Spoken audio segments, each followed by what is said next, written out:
హరి ఓం. పరమేశ్వర స్వరూపైన సభకి నమస్కారం. జగదంబ అనేకమైనటువంటి అవతారములను స్వీకరిస్తూ ఉంటుంది. అవతారము అనే మాటకు అర్థం ఏమిటంటే అసలు ఈ మాంస చక్షువు చేత దర్శనం చేయడానికి వీలు లేనటువంటి భగవతి యొక్క స్వరూపం కరచరణాదులతో అందరూ దర్శించడానికి యోగ్యమైన రీతిలో క్రిందకి దిగి వచ్చి ఈ భూమి మీద నడయాడితే అవతారము అని పిలుస్తారు. అలా భగవంతుడు కానీ భగవతి కానీ అనేక అవతారములు స్వీకరించారు. నిజానికి భగవంతుడికి లింగభేదం ఉండదు. ఆయన స్త్రీ కాదు, పురుషుడు కాడు, నపుంసకుడు కాడు. భాగవతంలో పోతన గారు ఒక మాట అంటారు, స్త్రీ పురుష నపుంసక మూర్తియును కాక తిర్య కమర నరాది మూర్తియును కాక కర్మ గుణభేద సరసత్ప్రకాశితాక వెనుకనందియుతానగు విభుతలంతు అంటారు. నిజానికి ఈశ్వరుడు ఒక రూపాన్ని పొందినటువంటి వాడు కాడు. సర్వవ్యాపకుడైనటువంటి పరమాత్మ అవతారంగా రావడానికి కారణమేమిటి అన్నది తానే చెప్పాడు భగవద్గీతలో. పరిత్రాణాయ సాధూనాం వినాశాయ చ దుష్కృతాం ధర్మ సంస్థాపనార్థాయ సంభవామి యుగే యుగే.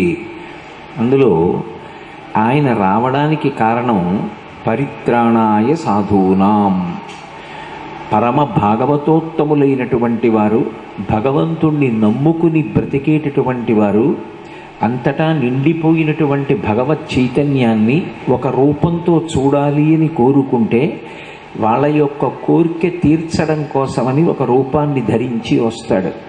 అలాగే వినాశాయచ దుష్కృతాం, ఎప్పుడెప్పుడు సమాజమును పాడు చేసేటటువంటి వ్యక్తులు, ధర్మ వ్యతిరేకమైనటువంటి స్వభావము కలిగినటువంటి వారు పెరిగిపోతారో అటువంటి వారిని సంహరించడం కోసం వస్తూ ఉంటాడు. మూడవది ధర్మ సంస్థాపనార్థాయ, లోకంలో ధర్మాన్ని స్థాపించడం కోసం, అధర్మాన్ని తొలగించడం కోసం ఆయన అవతార స్వీకారం చేస్తాడు. భగవంతుణ్ణి పురుషుడిగా చెప్పినా ఇదే కారణం. భగవద్గీతలో కృష్ణ భగవానుడిగా ఆయన ఎందుకు అవతార స్వీకారం చేస్తాడో చెప్పినా ఇదే కారణం. దేవీ భాగవతంలో అమ్మవారు కూడా ప్రతిజ్ఞ చేస్తుంది, తానిప్పుడు అవతారం తీసుకుంటుందో చెప్తుంది. యదా యదా హి సాధూనాం దుఃఖం భవతి దానవ తదా తేషాంచ రక్షార్థం దేహం సంధారయామ్యహం అంటుంది. ఇదే మాటలు భగవద్గీతలో కృష్ణుడు ఏం చెప్పాడో అవే మాటల్ని అమ్మవారు కూడా చెప్తుంది. ఎప్పుడెప్పుడు భగవంతుణ్ణి నమ్ముకున్నటువంటి వారు, ధర్మాన్ని నమ్ముకున్నటువంటి భక్తులకు ఇబ్బంది కలుగుతుందో, అధర్మాత్ములైనటువంటి వారి చేత ధర్మాత్ములైన వారికి క్లేశం కలుగుతుందో, అప్పుడప్పుడు భక్తి తత్పరుల్ని, ధర్మాత్ముల్ని రక్షించడం కోసం, ధర్మ సంస్థాపన చెయ్యడం కోసం దేహం సంధారయామ్యహం, నేను ఒక రూపాన్ని ధరిస్తూ ఉంటాను అంటుంది. కాబట్టి మీరు భగవంతుడు అనండి, భగవతి అనండి, తత్వతః వాటిలో భేదమేమీ ఉండదు. ఉన్నది ఆ ఒక్క పదార్థమే. ఆ ఒక్క పదార్థము అనేకముగా మారుతూ ఉంటుంది. మారడానికి కారణం మాత్రం ఈ మూడు వినా ఇంకొకటి ఉండదు. అలా అమ్మవారు కూడా అనేకమైనటువంటి అవతారములు స్వీకరించింది. ఇందులో మీరు గమనించవలసినటువంటి విశేషమేమి అంటే, అమ్మవారు ఎప్పుడు అవతారం తీసుకున్నా ఎవ్వరికో ఒకరికి కుమార్తెగా వస్తుంది. తనని నమ్ముకున్నటువంటి పరమ భాగవతోత్తములైనటువంటి వారికి ఉపకారం చెయ్యడం కోసం, వారి ద్వారా సమాజాన్ని సంరక్షించడం కోసం ఆమె కుమార్తెగా వస్తుంది తప్ప ఆమె భర్త మాత్రం ఎప్పుడూ భగవంతుడి తప్ప భర్తృస్థానంలో మాత్రం ఎవ్వరూ ఆమె పక్కన అభిలషించకూడదు. అసలు అటువంటి పాపపుట ఆలోచన రాకూడదు. శంకరాచార్యుల వారు సౌందర్యలహరి చేస్తూ శివే శృంగారార్ధ్ర తదితరజనే కుత్సనపరా అంటారు. అమ్మవారికి పరమశివుడి పేరు చెప్పేటప్పటికి కన్నులు శృంగార రసంతో తడి పొందుతాయిట. అంటే ఆమె యొక్క శృంగార భావన ఎప్పుడూ భగవంతుని ఎంది. అందుకే చిదంబర క్షేత్రంలో ఆమె శివకామ సుందరి. అంటే పరమశివుని చేత ఆమె అందము చూడబడుతుంది. నా భార్య అందగత్తే అన్న భావనతో చూసేవాడెవరంటే పరమశివుడు ఒక్కడే. ఆమె అందము చేత మనస్సు ఉద్రేకం పొందేది ఒక్క శంకరుడికే. మనకందరికీ ఆమె అఖిలాండేశ్వరి, ఆమె అమ్మ. మీకు ఇంకా తేలికగా అర్థమయ్యేటట్టు చెప్పాలి అంటే, మా తల్లిగారిని కామదృష్టితో చూసే అధికారం మా తండ్రి గారిది ఒక్కరిది.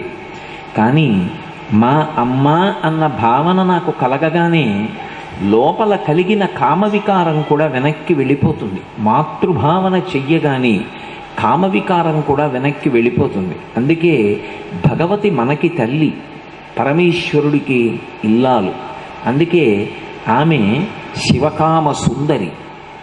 అదే తల్లి జంబుకేశ్వరంలో అఖిలాండేశ్వరి, మనకందరికీ అమ్మ, శంకరుడికి ఇల్లాలు. ఎందరినో అనుగ్రహించడానికి ఆవిడ ఎన్నో అవతారాలు పొందింది. మళ్ళీ వేరొక పేరు పెట్టుకుంటే మనం అలా ఒక వ్యక్తిని అనుగ్రహించి కుమార్తెగా నేను వచ్చాను అన్న విశేషాన్ని మరిచిపోతామేమోనని ఎవరిని అనుగ్రహించి వచ్చిందో వారి పేరే పెట్టుకుంది. ఒకానొకప్పుడు కాత్యాయన మహర్షిని అనుగ్రహించి ఆయన కుమార్తెగా వచ్చింది, కాత్యాయని అని పేరు పెట్టుకుంది. జనక మహారాజును అనుగ్రహించి వచ్చింది, జానకి అని పేరు పెట్టుకుంది. భృగు మహర్షిని అనుగ్రహించి వచ్చింది, భార్గవి అని పేరు పెట్టుకుంది. అలాగే పర్వతరాజైన హిమవంతుణ్ణి అనుగ్రహించి వచ్చింది, పార్వతి అని పేరు పెట్టుకుంది. దక్ష ప్రజాపతిని అనుగ్రహించి కుమార్తెగా వచ్చింది, దాక్షాయణి అని పేరు పెట్టుకుంది. ఆకాశరాజును అనుగ్రహించి వచ్చింది, పద్మావతి అని పేరు పెట్టుకుంది. ఎప్పుడెప్పుడు ఎవరెవరికైనా కుమార్తెగా వస్తుంది. అసలు యథార్థమైన మాట చెప్పాలంటే ఎవరి కడుపున కూతురు పుట్టినా అది అమ్మవారి. ఎందుకని అంటే అమ్మవారి యొక్క ప్రధానమైన లక్షణం ఏది అంటే నిత్యానపాయని, అంటే ఆయనని విడిచిపెట్టి ఆమె ఉండదు. శ్రీరమ సీతగాక నిజసేవక బృందము వీరవైష్ణవాచార జనంబుగాక విరజానది గౌతమిగాక వికుంఠమున్నారయ భద్రశైల శిఖరాగ్రముగాక వసించు చేతనోద్ధారకుడైన విష్ణుడవు దశరథి కరుణాపయోనిధి అంటాడు గోపరాజు గారు. ఆయన అవతార స్వీకారం చేస్తే ఆయనని విడిచిపెట్టి ఉండకుండా ఆయనతో పాటుగా తాను క్రిందకి దిగి వచ్చేస్తుంటుంది. ఆయన రాముడిగా వస్తే ఆమె సీతమ్మగా వస్తుంది. ఆమె అవతారం తీసుకుంటే ఆయన దిగొస్తాడు. ఆమె పార్వతిగా వస్తే పరమశివుడు వచ్చి పరిణయం చేసుకున్నాడు. ఆయన కృష్ణుడిగా వస్తే రుక్మిణిగా వస్తుంది. అనగా ఆదిలక్ష్మి అయిన రుక్మిణితోడ క్రీడ సల్పుచున్న కృష్ణు చూచి పట్టణంబులోని ప్రజలుల్లసిల్లిరి ప్రీతులగుచు ముక్త భీతులగుచు అంటారు పోతన గారు భాగవతంలో. ఎప్పుడెప్పుడు పరమేశ్వరుడు అవతార స్వీకారం చేసినా అప్పుడప్పుడు ఆమె కూడా అవతార స్వీకారం చేసి వచ్చేస్తుంది తప్ప ఆయనని విడిచిపెట్టి ఉండదు. అది ఆమె ప్రధాన లక్షణం. ఆమె మహాపతివ్రత. తనంత తానుగా లోకములను ఏలగలిగినటువంటి శక్తి కలిగినదైనా, ఆమె మహాసామ్రాజ్ఞి అయినా, ఆమె మాత్రం ఫలానా వారి ఇల్లాల్ని అని చెప్పుకోవడాన్ని ఇష్టపడుతుంది. సనాతన ధర్మానికి ఉన్న గొప్పతనం అది. అందుకే అంత గొప్ప తల్లిని వర్ణించిన శంకరాచార్యుల వారు మాత్రం అమ్మవారి వైభవాన్ని పూర్తి చేసేటప్పుడు ఒక మాట అన్నారు, మహామాయా విశ్వం భ్రమయసి పరబ్రహ్మ మహిషి అన్నారు. ఆమె ఎంతటి మహామాయాస్వరూపమైన పరబ్రహ్మమునకు ఇల్లాలు అని పిలిపించుకోవడాన్ని ఇష్టపడుతుంది. అది ఈ దేశ సంప్రదాయం, ఆమె నుంచే వచ్చింది. స్త్రీ తనంత తాను ఎంత గొప్పదైనా ఫలానా వారి ఇల్లాల్ని అని చెప్పుకోవడంలో సంతోషపడుతుంది. ఆయనకి వశవర్తి అయి ఉండడంలో సంతోషపడుతుంది. అంతేకాని ఆమె నేనింత గొప్పదాన్ని అని చెప్పి ఆవిడ భర్త ఈయన అని భర్త చెప్పుకోవాలని కోరుకోదు. కానీ ఒక్కొక్క చోట స్త్రీ పొందినటువంటి ఆధిక్యానికి, ఆవిడ చేసిన తపస్సుకి పరవశించినటువంటి భర్తలు నేను ఫలానా వారి భర్తని అని చెప్పుకుని మురిసిపోయిన సందర్భాలు కూడా ఉన్నాయి. శ్రీరామాయణంలో రాముడు అనసూయ అత్రిల యొక్క ఆశ్రమానికి వస్తే అత్రి మహర్షి మాట్లాడుతూ ఒక మాట అంటాడు, నన్ను అత్రి అంటారు. నేను అత్రి అని చెప్పడం కన్నా అనసూయమ్మ భర్త అని చెప్తే లోకానికి తెలుసు అంటాడు. అంత గొప్ప తపస్సు చేసింది అనసూయమ్మ. అది భారతదేశంలో స్త్రీ వైభవానికి పరాకాష్ఠ. అయినా అనసూయమ్మ మాత్రం మహాపతివ్రత, అత్రి ఇల్లాలు అని చెప్పడాన్నే ఆవిడ ఇష్టపడుతుంది. కాబట్టి ఆ తల్లి ఎంతమందికైనా కుమార్తెగా వస్తుంది. నిజానికి ఈ సభలో ఉన్నటువంటి కన్యకామణులు అందరూ కూడా ఆ తల్లి యొక్క అవతారమే, సువాసినులు ఆ తల్లి అవతారమే. అందుకే దేవేంద్రుడు వైకుంఠానికి వెళ్ళి లక్ష్మీదేవిని దర్శనం చేస్తే ఆవిడ ఎక్కడెక్కడ ఏ రూపంలో ఉందో దర్శనమిస్తూ గృహలక్ష్మి గృహీ గృహే ప్రతి ఇంట్లో ఉన్నటువంటి ఇల్లాలి రూపంలో కనపడింది.